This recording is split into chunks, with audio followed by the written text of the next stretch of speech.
Welcome back, everyone, to another new episode of Grow Your Path to Wellness. Last week, I was out of the office getting some sunshine, but Amanda hosted last week's guest, Kimberly Anderson, and they covered the topic on the impact of religious trauma on identity development.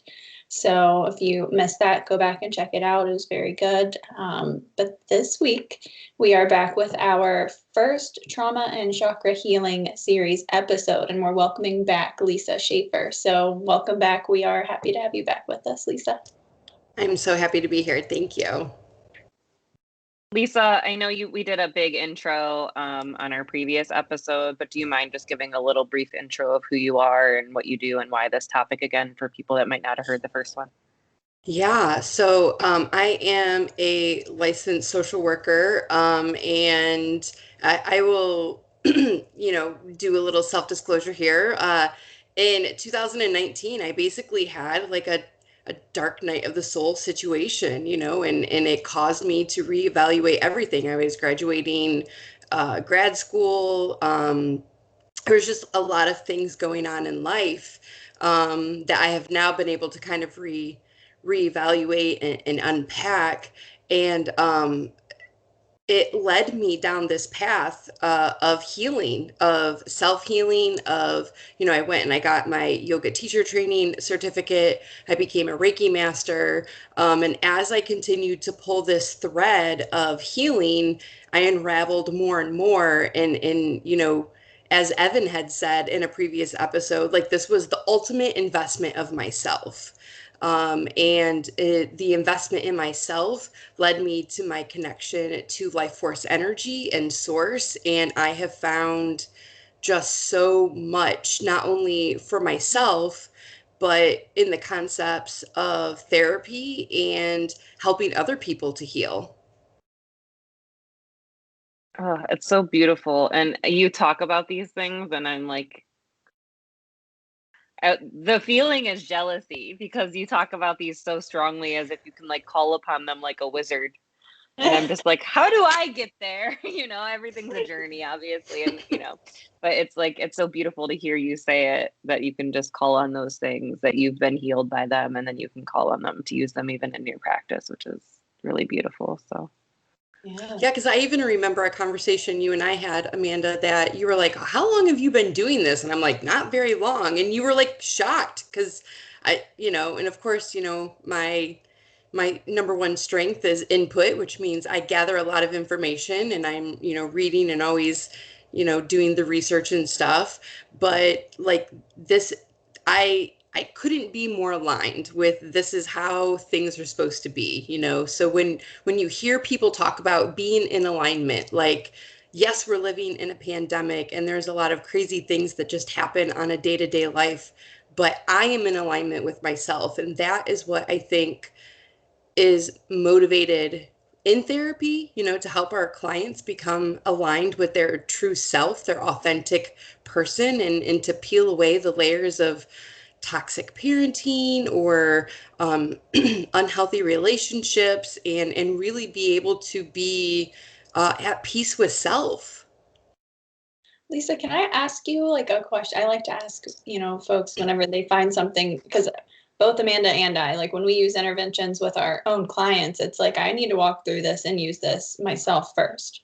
So you found, the Reiki and, the energy healing realm, but do you remember like how you found it? Is that a weird question? Like, did you meet somebody and they were talking about it? Did you kind of just hear about it? I will tell you, source came through. I was driving in my car and it was literally like a WTF moment. Like, what am I going to do? And it was like, oh, well, I'll go be a yoga instructor. Duh. like it was just so like, I didn't second question it. Like, it was just like, like taking out the trash. Like, what's the next step? And I have not questioned this process at all. Like, I have totally, fully appreciated every step of this learning journey. Absolutely. Thank you so much for sharing that, because it's always something that goes through my mind, and for folks when they find those things that have been very powerful for them.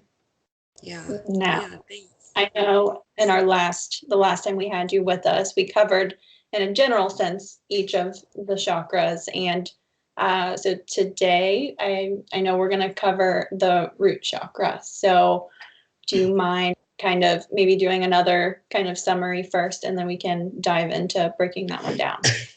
Yeah, thank you. So I think part of what we're going to kind of unpack today is we're going to spend a lot of time on the root chakra, which is,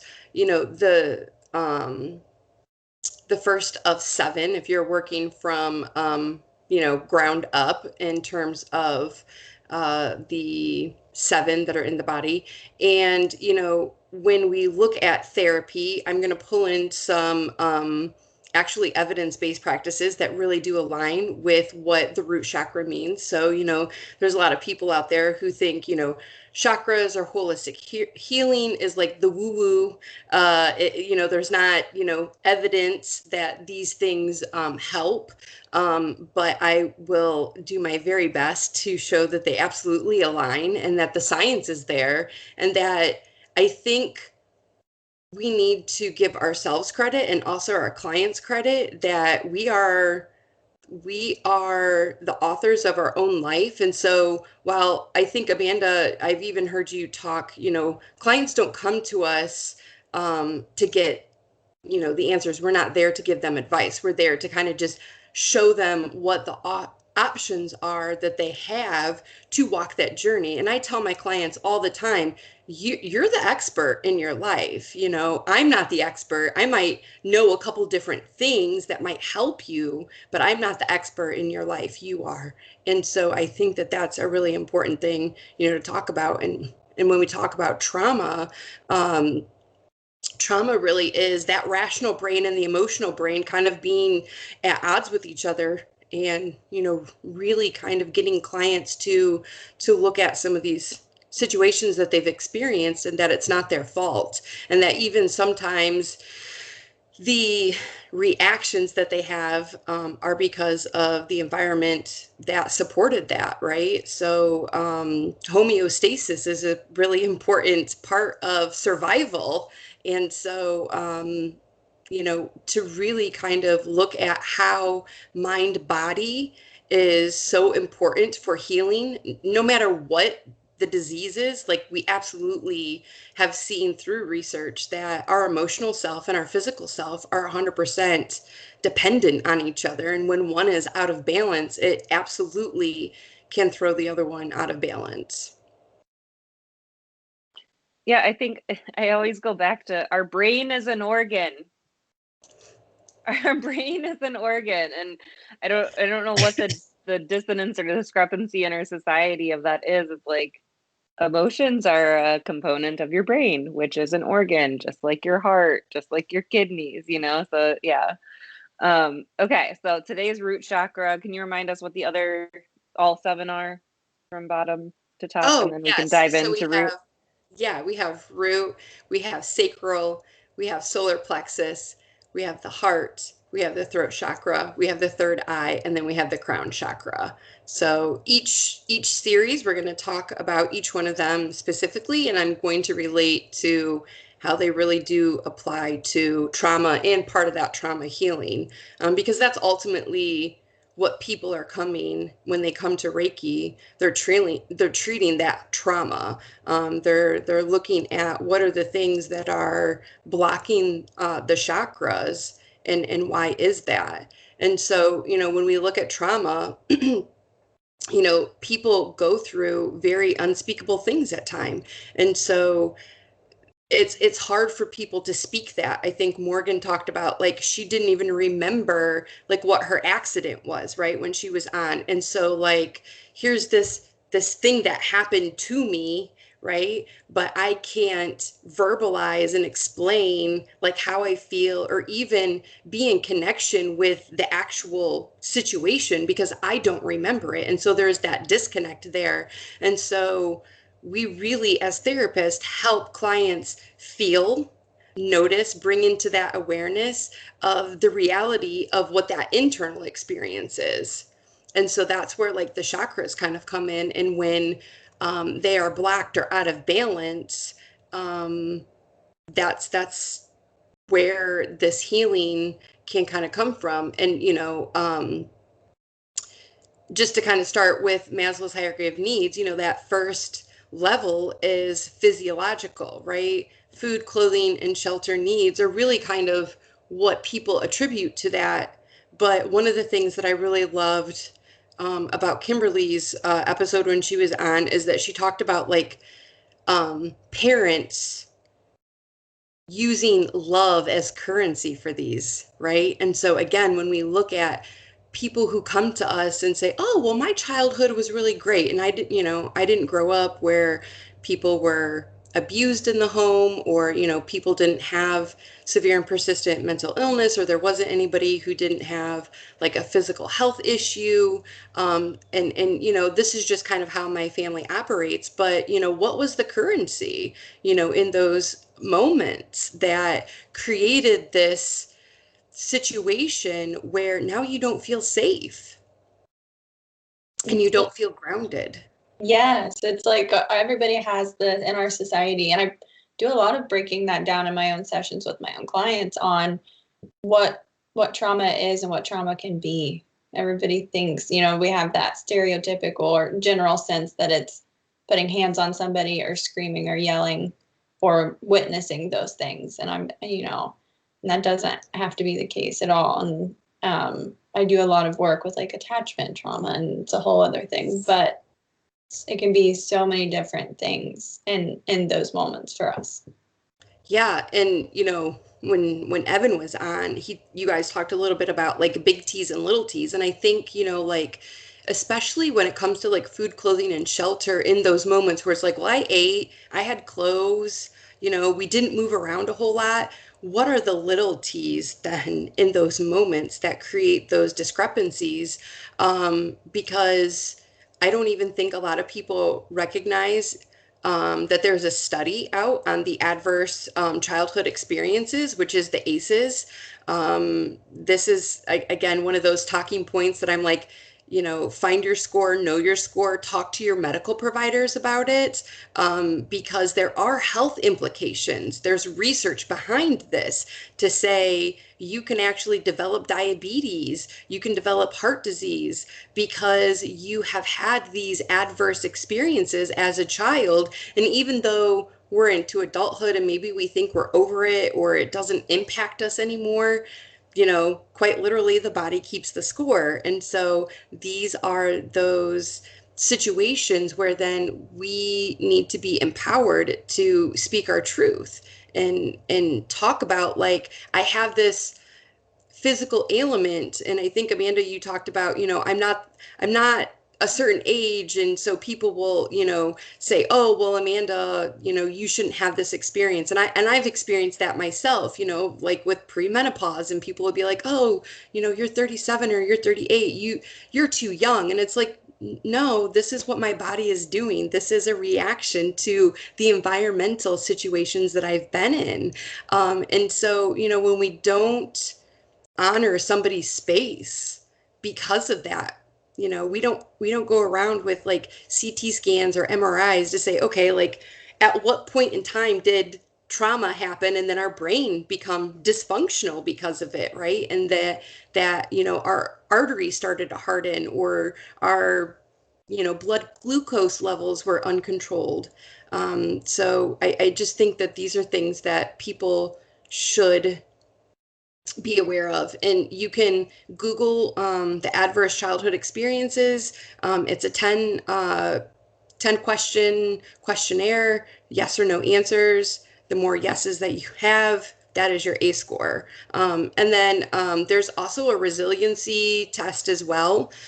Um, and it will help you kind of determine, what areas that you did have with help. Maybe it was a teacher, maybe it was a pastor, maybe it was a counselor. So it's not just about the adverse experiences either.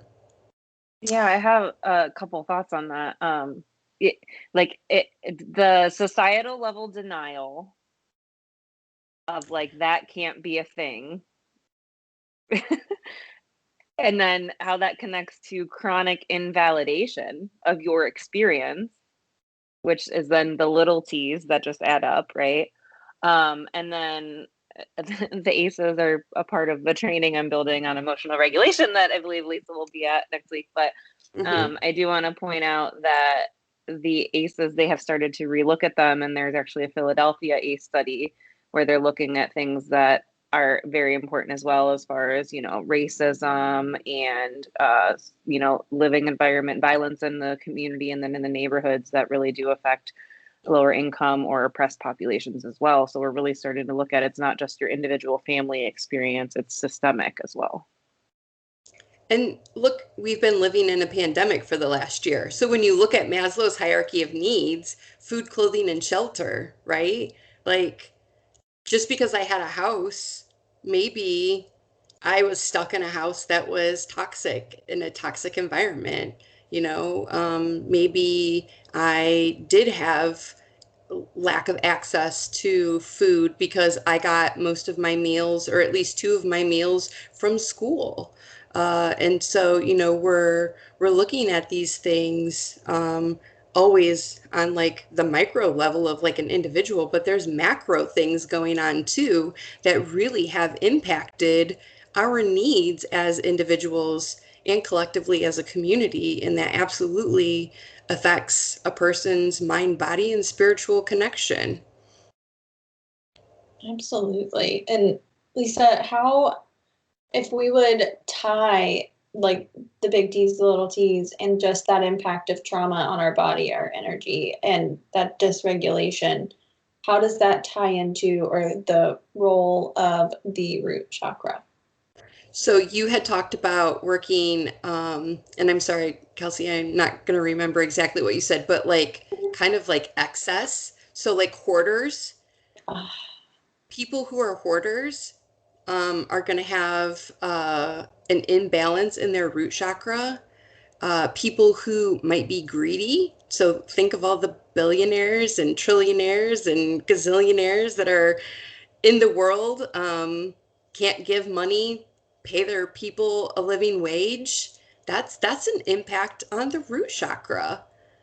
You know, why does a person need to make as much as they do when there are people who are homeless, or, you know, even just looking at, you know, the VA system, you know, why do we have homeless veterans?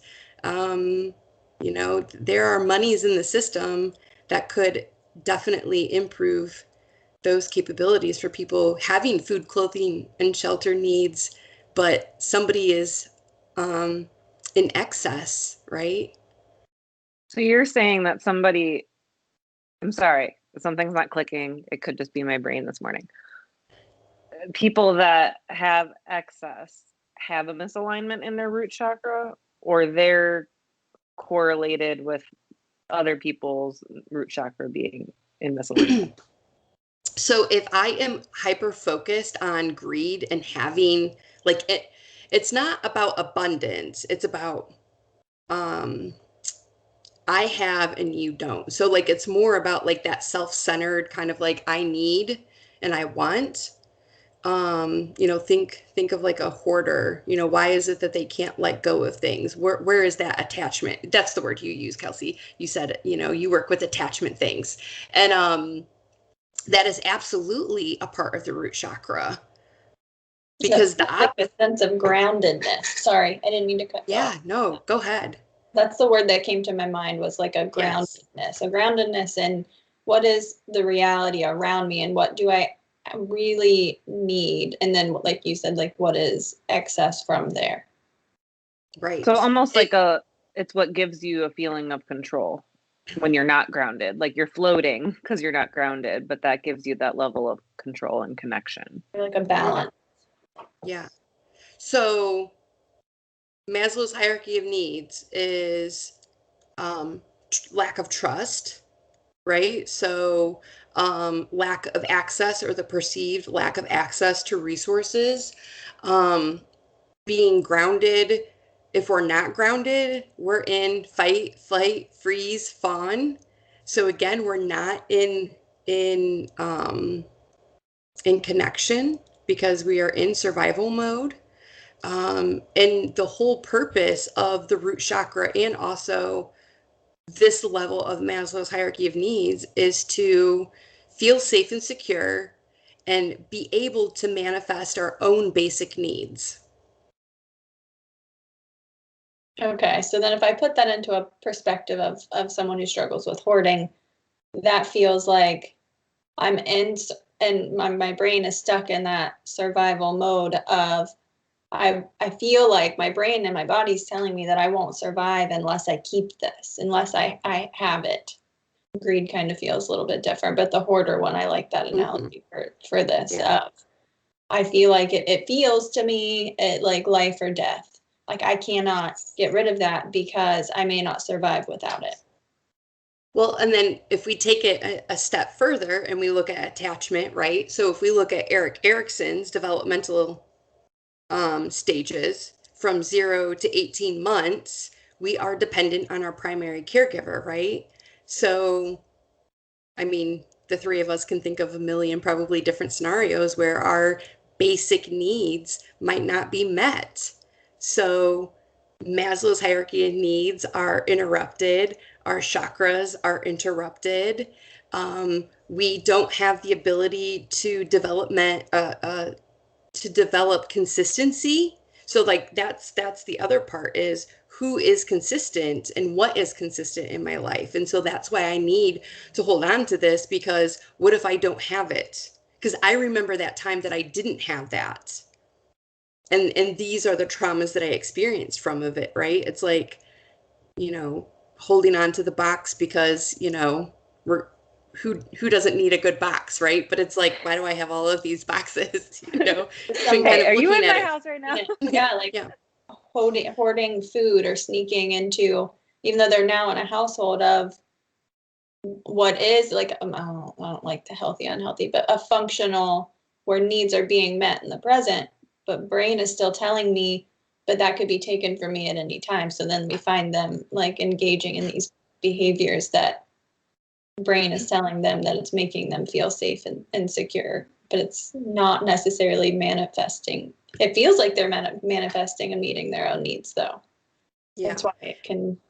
Yeah, Kelsi, I think that's a good point. That's what I wanted to like clarify and normalize for people that are listening, is that even though we can conceptualize and understand and share this with you, that's what's happening, our brains, when we have trauma, can't contextualize in the moment that I'm holding on to this thing because of my trauma and because survival, like, right, it doesn't give us the context. It's just stored that away in a filing cabinet somewhere, so now it's alerted every time. But it doesn't say, oh, do you remember this is why, because when you were 3 and your mom didn't come to you when you fell down and your knee was scraped and you were crying, but that's the reaction that's happening. Mm-hmm.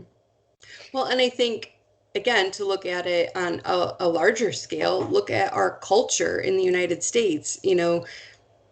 A show called Keeping Up with the Kardashians. There's a phrase called keeping up with the Joneses. It's, oh, why don't I have the same things that they have, even though I have food, clothing, shelter? It's not enough, or it's not good enough, or it's, looked at as insufficient when, there are people who don't have those things or even have the means to those things. The last time I had Netflix open, it instantly came to my mind. I was talking with my friend whenever I was on vacation about it, but there's a show now out on Netflix about, what is it? Something or mortgage, a wedding or a mortgage or something. And you had to pick. These people are in a show and they have to pick if they want a wedding, or if they want a mortgage. And it has to be this big thing where it's one or the other. And I haven't watched it, but now I'm just so intrigued by it that I feel like I have to watch it. Not because I want to, but because I'm like, what? But it's this big, in our society, it always feels like the haves and the have-nots. And then the have-nots, it's their fault if they have not. Yeah. And we could probably do a whole episode on the toxic culture of weddings and what that has become. And I mean, things that are supposed to be celebrated about, the bride and the groom, or even when people have a baby and baby showers, and, what does that mean for those next stages of life? And it becomes about the guests, and it becomes about other people, and it's completely lost the meaning, and it's completely 100% materialistic. And that's not connection to source. That's not connection to Mother Earth. And, again, we're looking at that either that overabundance and that greed aspect of that material aspect, or the opposite of not having enough. Because even the other part of that is looking at, autonomy. Autonomy is a part of the root chakra, and that shame, and that, again, part of that building trust. So think about like a little kid who wants to dress themselves, and maybe the negative themes or the negative tapes by parents that is said to the little, you can't do it right, or you're too slow, or fill in the blank with any negative narrative that goes in there. That doesn't match, or no, you look like a boy, you look like a girl, that's not masculine enough, the gender things that go into that. Absolutely. And Yeah. then I see that play out in practice with clients that are just like, I don't know, should I do it? Do you think that I should they just can't make a decision, right? They can't. Mm-hmm. Even though at their core, when I say, what does your gut say? Or I can help reframe and say, well, it sounds like, since we've been talking, that doesn't really align with a value of yours, or it does align. They still just can't make that decision because they've been taught for so long. And that's become their like schema for the world, and their outlook for the world, and their limiting belief is that I can't do that. So then they're just stuck. Yeah. Building And I also, yourself. yeah. And when there isn't consistency in developing our basic needs, we lose that connection to hope. We don't develop hope. And so when we have clients that come in and everything is hopeless, that is, one of the markers that we look for, right? When we're going through, like, how does this relate to your symptoms, and how can we, theoretically make a diagnosis off of that, right? And it's interesting because I was in a training recently, and there was a study done on rats, and they had put these rats in a tank, and let them swim until almost drowning. And these rats, it took them approximately about 15 minutes to get to that point, to get to the point of drowning. And right before they drowned, the researchers came in and they swooped these rats up and saved them, did whatever they needed to do. But that wasn't the end of the research. They had actually put these rats back in the tank, and these rats swam for how long do you think? 15 minutes. Mm-mm. No, I don't know. Probably even less time, because they were like, I've been here before. 60 hours Whoa. straight. Stop. Because of hope, because of they knew they had been saved from drowning before. That just gives me chills just even telling you guys about it. Oh my God. And think about our clients that are like in toxic relationships. Well, I saw this glimmer of this one time they were kind to me. This one time, that honeymoon phase of domestic violence, right? That one time that happened. That is why they hold on to that. Oh, that's such a good analogy, Lisa. I'm glad that you brought that up. I was just trying to explain domestic violence relationships to Tommy, because he just couldn't. Yeah. There's no like shame or anything in it. He just, when he's seen it happen to people, that it's almost like, and I've heard this from other people, it's like, I can't believe, like, I could never imagine that person would be in that situation. And it doesn't matter how strong of a person you are, or yeah.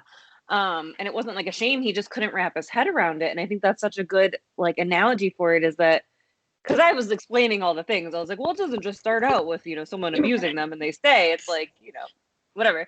But that's the glimmer, the little like a Oh, little bit of hope, that little shiny. It's like a Mhm. carrot that you just keep Yeah. I've chasing seen it after. before. I can see it again. Uh-huh. Mhm. Yeah. Oh, that's so good. So these Thank you for that. themes, yeah, these themes are really embedded, right, in who we are and how we develop as adults, as children, and what did that look like for our clients as a child? And I know Amanda and I talk a lot about, like inner child work and, really getting people to kind of look at some of those situations that might have been harmful where they develop those maladaptive coping skills or those survival skills, right? They were able to survive in the moment, but now that they're an adult, it really does interrupt a lot of functioning, as Kelsi put it. Yeah.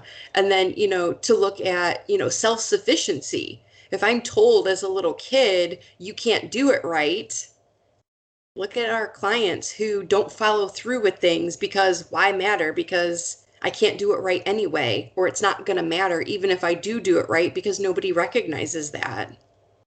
It's like that concept of, and I hear my clients say it all the time, I'm just lazy.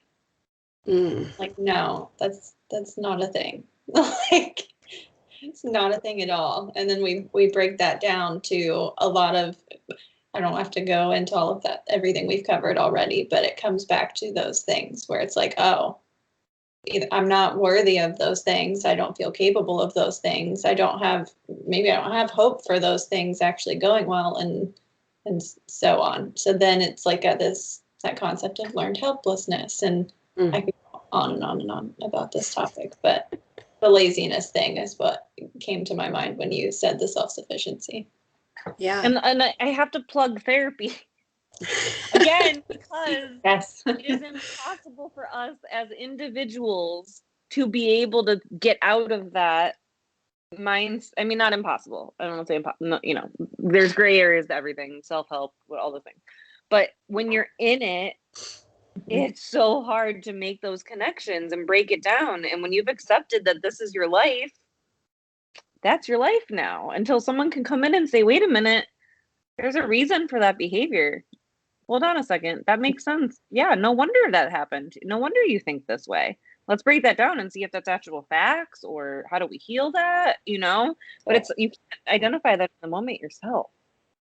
Perspective is reality. Therapy, I just give people perspective. Like you said, Lisa, earlier, it's not about me giving you advice, telling you what to do, because that's just going to keep those beliefs and things on the loop. But here's a different perspective. And then 9 times out of 10, I hear, I didn't think about it that way. And I was like, well, why would you? Why would Right. you? Like, no. But here you go. Now let's take that. Yeah, it's like someone that grows up in an abusive home or not even necessarily abusive, but, grows up in trauma or not having their needs met or in a toxic environment until a lot of times until they get older or even adults and they get out of that, or like with Kimberly and the religious trauma, until you can see people that aren't in that situation and be like, wait, your mom doesn't make you do this, or you always have food in the cabinets, or like that's your reality until it's not. Mm-hmm. Yeah. Yeah. And, one of the things, that Ryan, right? The social worker, energy healer that was on earlier, like we talk about like everything is energy. So again, like what are we giving our energy to? And it kind of comes into that laws of attraction and how do we raise our vibration? And this is more into, the chakras of like Amanda had said, our brain is an organ, and so looking at how do we create ourselves from organs, bones, muscles, and how then is everything outside of ourselves, to, the planet, to the solar system, to the universe, and all of those things. And so, how do we extend, beyond our physical realm and, that energy that comes in when we have trauma. And so there's all of these kind of like factors coming in. And so there's overlapping functions and, there's all of these layers, because like the root chakra, we talked about hoarding. Well, addiction is, really a idea of hoarding is an addiction to substances, addiction to other processes is I don't have enough, or I need this to feel better. And it's just not just one chakra that's affected by that. Like it affects a lot. If I feel like I need to have these things to feel worthy, that's my heart chakra. And we're going to talk about that, at another time. But, again, as you move up Maslow's hierarchy of needs, self-esteem and belonging is part of there too. So, it's all just very interconnected. And I think sometimes our clients come in and they compartmentalize things very well, and that is absolutely a survival skill. And so we need to show them that it's safe to open the doors and allow things to like marry and marble with each other, and that, we can't, have an ailment in our body and then not also feel emotional about it. I'm going to use the marble analogy. I will give you credit, but I love that. Or is that analogy, metaphor, whatever, words. But I love that. Like they're still separate things. You can still see them, as different from one another, but they're together and existing at the same time. Yeah. Yeah. And That's so, like DBT tenets, right? Two things can be true at the same time. Where did it go? Hold on, there was a question I had. Oh, and I wouldn't be who I am if I didn't point out, and we're all social workers here, so I know that Maslow's hierarchy, although a lot of us kind of use it with our clients and with ourselves, and it's a big, key in a lot of research, and I've learned recently where it was adopted from was Native American cultures, and how it was actually spun to be more white centered. And so I think the important thing to recognize this here is not necessarily like that has to be worked through in certain stages and that's the answer, because for those cultures that were actually assessed, things like community were at the core rather than, you know what I mean? So I just had to point that out, because I am aware that that's something that's being challenged recently. But I think the important part, that. Yeah. Yeah, I think the important part is no matter what, like we all have these needs. It doesn't matter where they fit, and it's not about like, your culture is going to depend, or your individual experience is going to depend how you move up that. But I did want to point that out. And then how do you then intertwine like the trauma? How am I trying to say this? So I hear, like, I understand it, but I hear you say, there's energy in everything, and what kind of energy are we putting out if that's how we're feeling all the time, and how do we raise our vibrations? And not that what you said is invalidating, but how do you prevent feeling like, you can't prevent how someone feels, but like what am I trying to say? Like, how do you say that to someone and help them through their healing without invalidating that trauma experience? Like, how do you still work through the trauma while helping them understand the energy component? Does that make sense? So, yes. So it is really coming in contact with your knowing. So trusting your intuition and saying, I have a client who has a difficult relationship with their mother, and we talk about, are you doing this out of duty, or are you doing this because you want to? And when you do things out of duty, you have resentments. And so how do you think that helps build trust and rapport with the relationship? Because if you're over here sitting in resentment, that's not connection. That's not unconditional love. And if this is a person who uses guilt and shame to get you to do things for them, with them, that's not unconditional love either. And so what sits right with you? And so again, looking at some of those attachment styles of this just didn't happen overnight. This is how your parent has parented you your whole life, and now you're an adult and they still want to, treat you as though maybe you're 5 or 8. And so then we get back into that whole, am I even able to function as a human without somebody telling me, what to do? And, where does that stop? And is that a cultural issue, or is that a toxic parenting issue? And, how do we help our clients, navigate those systems? Because not everybody is going to break away from their family, and they might not need to either. But, in some instances, some people do need to, unfortunately, cut ties with family. And because those relationships are irreparable, because it is unhealthy or not in somebody's highest service. And this might be a good segue into the actual practical ways that you can heal your root chakra. How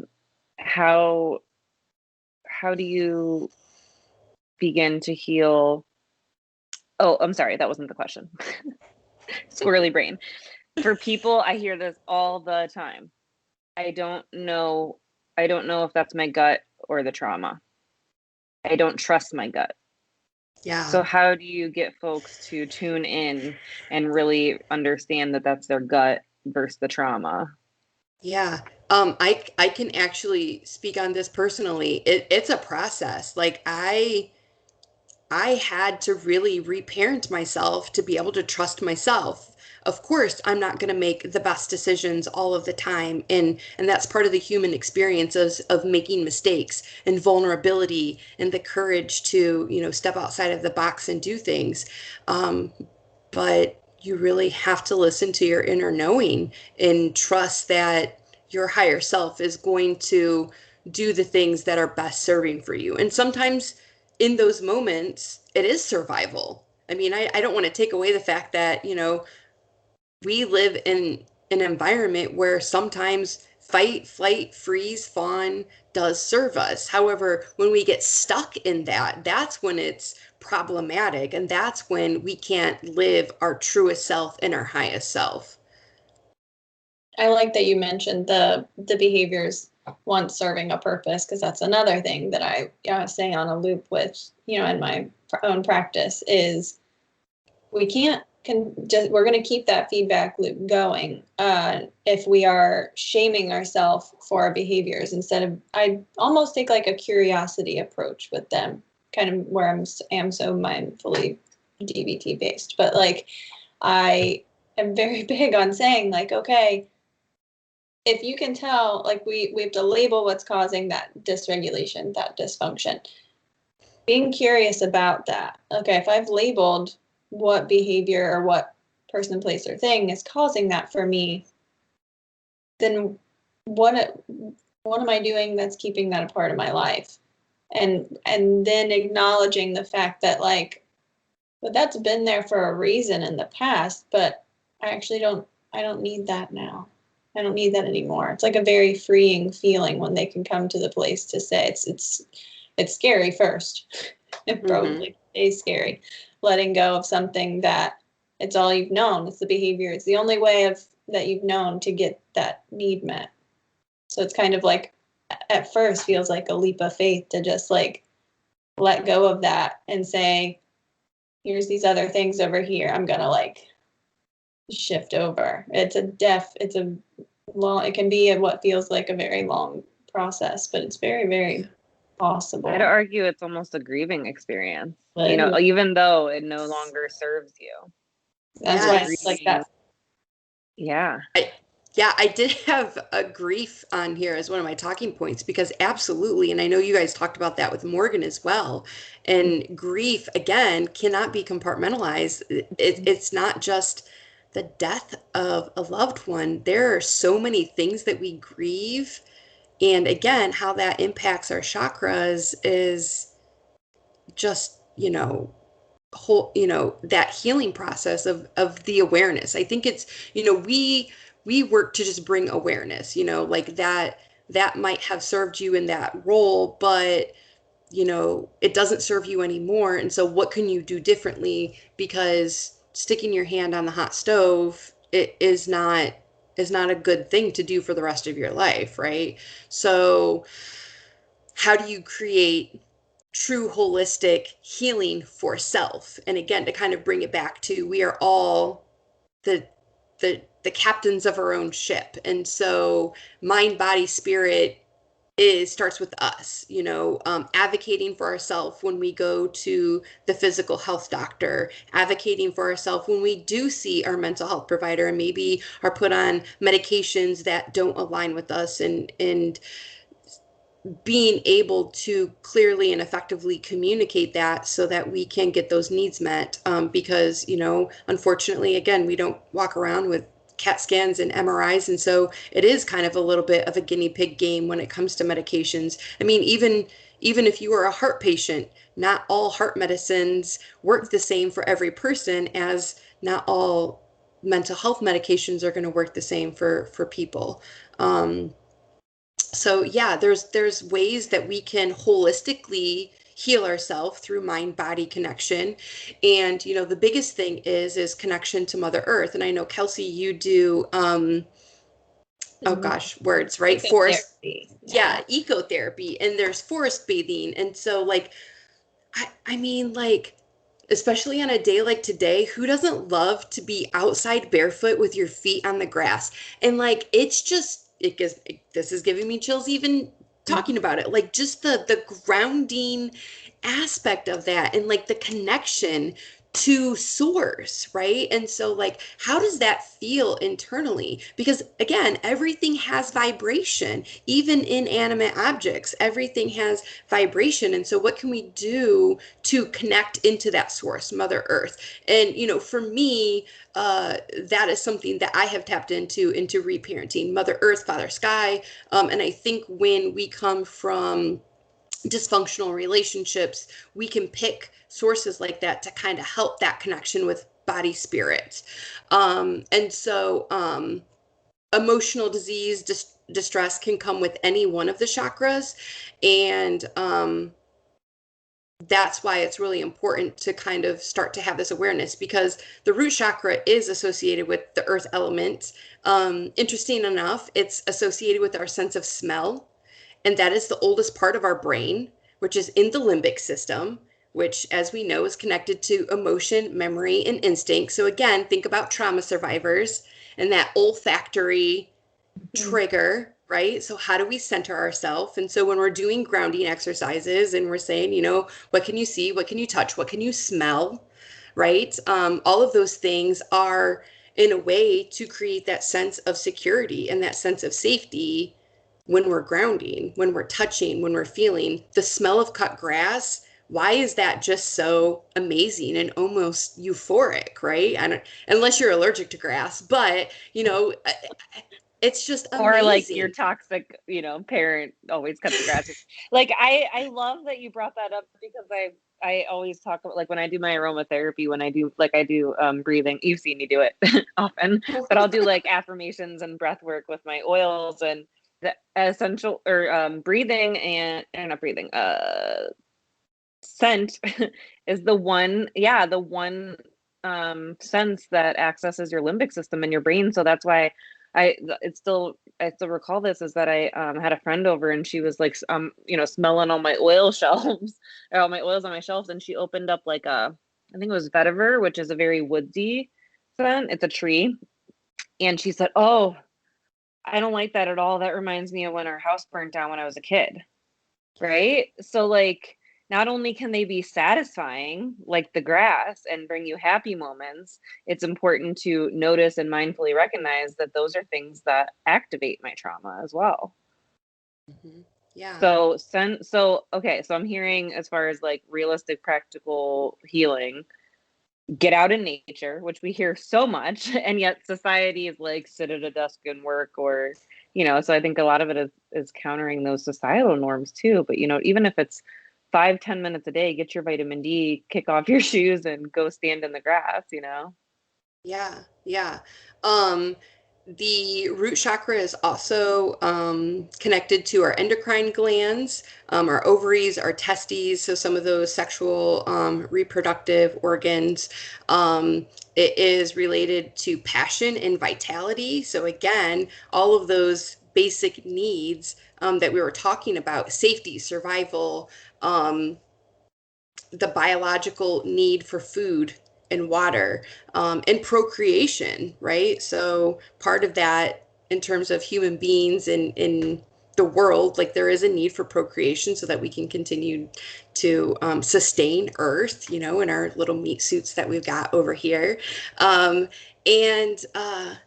you know, look at how we can incorporate these things on a daily basis. I know like when I worked in the schools, they had like their oh my goodness, words. I know, right?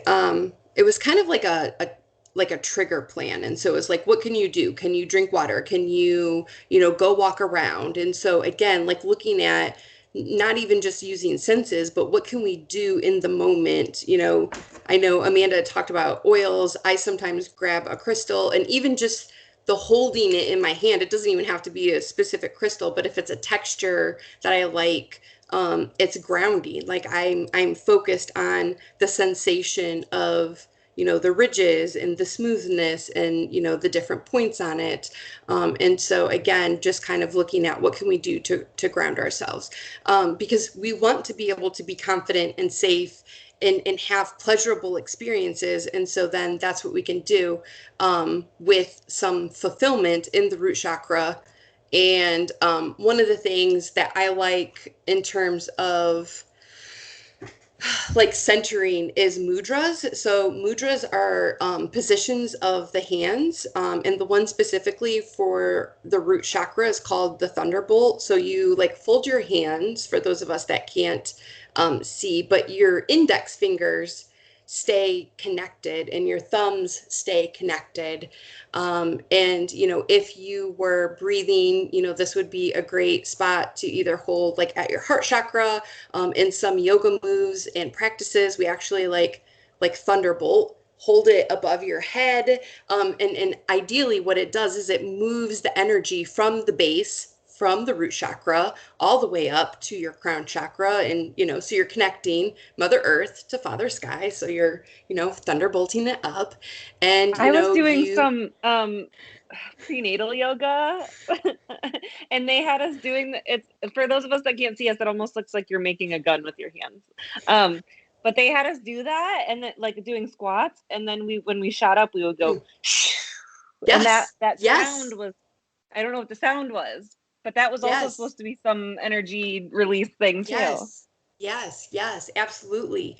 For any yogis out there, mountain pose or tandasana, where you're standing, kind of your hands or your feet are hip with distance apart, again, grounded into the earth.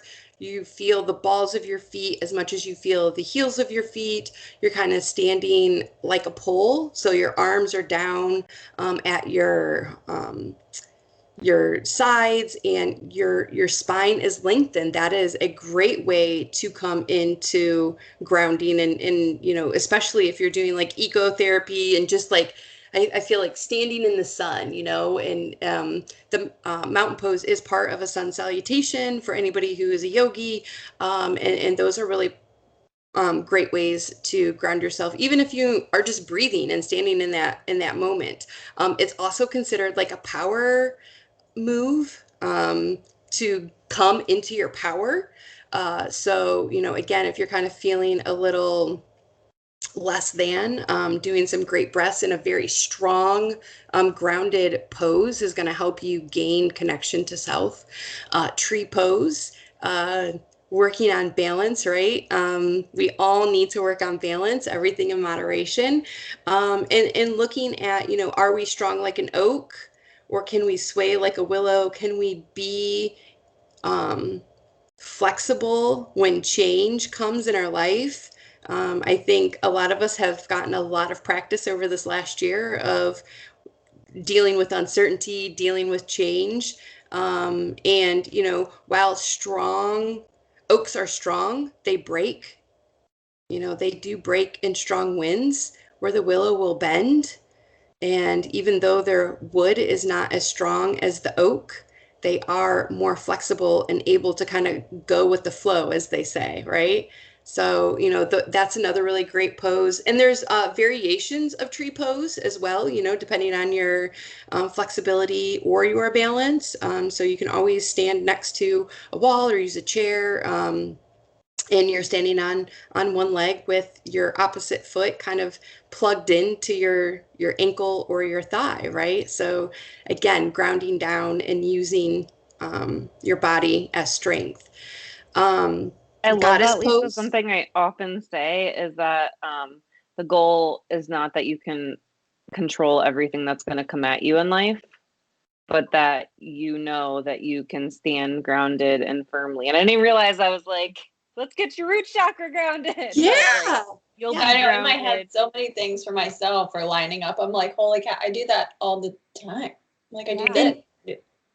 And it's funny because like when I'm in a yoga class, I do what my body craves, right? So I am listening to my inner no. And Kelsi, that's exactly what you're doing. Like you're listening to your source of saying, "Oh, well, this would feel really yummy right now." And sometimes I go to a yoga class and maybe I don't do what's being called out because that doesn't feel what's in alignment for me. Maybe my hips are tight that day, or maybe I'm way out of balance and there's no way I'm going to get both of my or one of my legs off the ground. And so again, being able to trust self. And I do have to normalize because other people listening or watching might feel this way too. Um, those the poses where you're just standing or you're just laying, like there's Mm. no additional, I don't know all the terms of them, but those are the hardest for me because of who I am just as a human, but then also societally. I feel like I'm wasting time. Like if I'm not stretching something or I'm not balancing something, if I'm not lifting a leg with it, like one of my exercises from my pelvic floor specialist is to lay in, is it savana, like where you're just laying down. Shavasana. Shiva, that one. And do 360 breathing, like into the front, into the sides, and into the back. That is the hardest one for me to do because I feel like I get bored or I feel like I'm wasting time. So I just have to normalize for people. It's a process, of being able to just sit with yourself and sit with your emotions and be in your body. Oh, I 100% agree because until I went through yoga teacher training, in my belief, you weren't doing yoga unless you did hot power. Like you wouldn't have caught me at a yoga nidra class. You would not have caught me at a yin class because that wasn't yoga. That was for people who couldn't hang, right? That was my totally wrong, totally misaligned thought. And now those are my preferred classes. Like my week starts with yoga nidra, and I love yin yoga. And the other thing I wanted to say is there are no inactive poses in yoga. Every pose, you're activating something. So even in mountain pose, like jazz hands, like you're reaching through your fingers, you're reaching the breath through the crown chakra. And so you're grounding down. And so there's never a pose where you're not connecting top to bottom, right? And so like Amanda, you were saying, either you do goddess pose, I think, which is hip distance and you're kind of like squatting like a plie. You can have your arms goal posted out and depending on the movements or the flow, you might be adding some mudras in there, some, breath work in that in terms of twists and building up some of those abdominal muscles, which would be helpful. And then garland pose or malasana, which is where you're kind of like in a very, very deep squat. So kind of think about like almost sitting on your heels with your feet on the ground. And then we're pressing our elbows into our knees in a prayer pose and we're lengthening through the spine. And so again, all of those poses can help you connect with Mother Nature, with Earth. And Kelsi, just sitting with your back next to a tree. Mm-hmm. You don't even have to have your shoes off. But again, anybody listening to this, I want you, the next nice day that it's out and you're near a tree, I want you to just sit with your back against the tree and just breathe and just notice and feel the vibration of Mother Earth coming into you. And if you don't have a wow experience after that, do it again and again. Mm-hmm. And it's just so wonderful to be connected to Mother Earth. So yeah. Mine is like, I think that's why, because everybody always talks about how often I am going anywhere where the ocean is. Anyway. Because I mean, I get the other type of nature here, but there's something about like it's more, and I've thought about like writing it, paint. I don't know what to do with it, but it's so much more for me. Yeah. Like, Yeah. to be there. And like just these. Maybe not. But half the time we had the option to be able to sit in chairs if we go somewhere, but I choose not to. Yeah. And I choose to like sit usually on a towel on the sand in front of the water, and I just feel so. It's a literal energy. Is it like a feeling of connect, like a bigger level connection? Well, yeah, because think in words. The ocean, and it goes with the moon, and it has cycles, and it is so connected to source. Tied to all of that because it's so true. And I mean, I've always leaned into it for myself, but definitely a lot more probably since the lovely pandemic, to be honest. Like, because it was so much was taken from us, and so I got those needs met in other ways, but it'll always probably be, the ocean, water, and nature in general for me, for sure. Yeah, that's awesome. That's awesome. So was there any other practical? So I heard nature, yoga. We talked about sensory.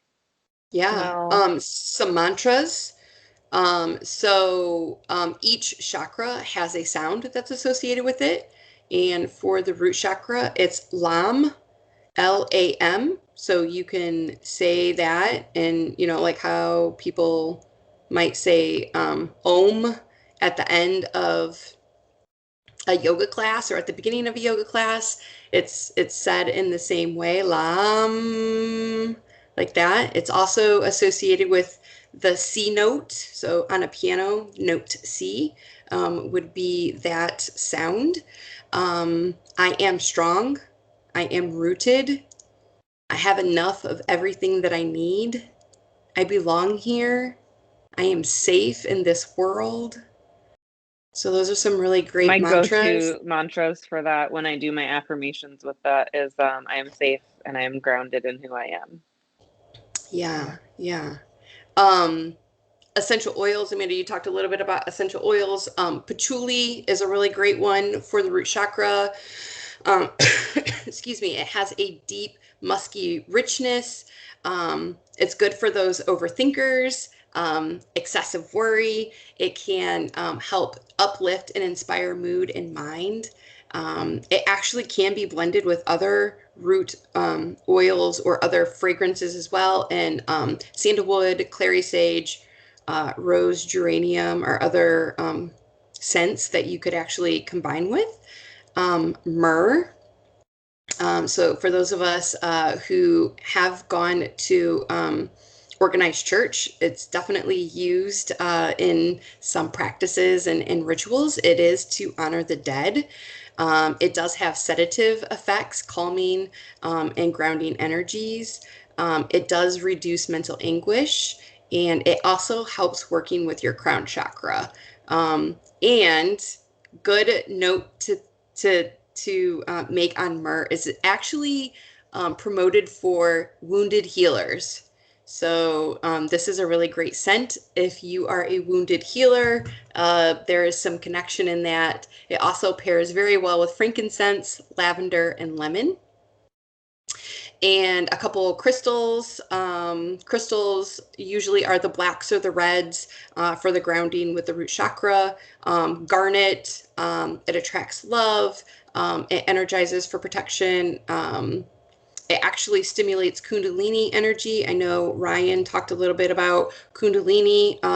That is a fantastic trauma healing process for anybody who wants to dive deep into that. It's a yoga practice with breath and specific movements. Black tourmaline, it balances the feminine and the masculine energies. It protects against negative energies. And it grounds our physical vitality. I often actually pick black tourmaline and obsidian, and I actually had my Akashic records recently read, which was an amazing experience, and actually those two were recommended for me, and it's very interesting because those are like my go-tos. And they are bigger pieces here in my office that I will grab and I will definitely play with, and specifically I pick them on purpose. Obsidian is a shamanic stone, and it actually is helping you to face your self-truth. So, yeah, that's, Kelsi, when she started her, I know we got to wrap up here. I can talk about I this know. all day. We have a whole series, but I grabbed my obsidian because I'm often called to it. And there's one recently that I got for Tommy called Apache Tears. I'm not sure if you've heard of that one, but that's a black stone too. But Kelsi, I know when she started her, like, I don't know, maybe metaphysical journey, when she did what we do, and she did listen to what her body was called to. And then I remember you messaged me at some point, Kelsi, and we're like, wow, this is actually for this, and this, and it aligned. Yeah, like I did. I would go in. I said I wasn't going to really research. I had like the very basics of things going in. And I walked into this crystal shop and it obviously shelves of them, like little bowls. And I'm like, all right. So, and I just walked through, and the guy was, of course, he was great. And I just the ones that I felt like drawn to, like as as cliche as it sounds, but like I picked it up and I was like, I like this one. I didn't know what other words I like this one. And then I would ask him about it, and he was so helpful. And all of the ones like that I ended up with, I was like, I walked out like, holy cow. Yeah, all of that. I need all of these things. And now I have a Blackstone. I think it's obsidian in my car, but yeah, it was. Yeah, I love them. I get sweaty when I go into those shops because of all of the energy, and my husband will make fun of me. He's like, "What? Like that doesn't happen to me." And I'm like, "Yeah, probably because you're just not attuned to it." But like my palms will sweat. Like I just get, I don't want to say hyper vigilant, but I definitely feel like not on edge, but very excited when I go into shops. So, I feel all of the things. It's amazing. Oh, this is so good. I can't wait. So our next one will be, remind me, what's the next chakra? We will be talking about sacral chakra. Sacral chakra, yeah. Okay, so can you give a quick recap? Yes. So when you're trying to work on your root chakra, what do you recommend? Mother Earth. What can people do today? Yeah. Mother Earth, breath, I am strong. Maybe pick some crystals or scents, oils, essential oils that we talked about, or do some Google searches. There's some really great places. Or if you live locally to a metaphysical shop, tell them and ask them. They are wonderful people and they absolutely will be more than happy to help you. Yoga is a great way to connect mind and body. And trauma is a process. Healing trauma is a process. Healing trauma is a process. And going to therapy is probably the best way to help guide you through that process. But you are your own navigator, and you do have the power to heal yourself. I 100% believe we have the power to heal ourselves. Amen. 100%. Yeah. So good. So good. Thanks for the chill on the connection myself. Yeah. Oh, Lisa, I'm excited. Okay, so Lisa will be back. Where are we at with she'll be back June 20th for the sacral chakra and how that relates to trauma healing. So go get your crystals and your oils and do your yoga and get out in nature, and then come back in a month and see how you feel and learn about the next one. Yeah. Thank you so much for being here. Obviously, we're so thankful to have you. Next week, since I can't, Kelsi, can you believe this? Like we're like, oh, pandemic project, let's start a podcast. And now here we are, August will be a year. and we have 2 series going now. So we have Lisa Chakra series, and we have Tommy's Man Down Men's Mental Health series. That one is coming up next week. So May 30th, we will be releasing another episode of Man Down Men's Mental Health. He will be bringing on another friend, Jason Bass, who, if you learned from Rico and Limbell, their kind of brotherhood that they have with their football team, Jason is another one of those guys. So really looking forward to that one. Yes. And as always, make sure you leave some comments and subscribe and share with your friends, so that you know when the next episode is coming out. Yep. I think I'm going to go stand outside before my next appointment. So, oh my God. I fold laundry All right. by my porch. Bye, everyone. Bye. Take care.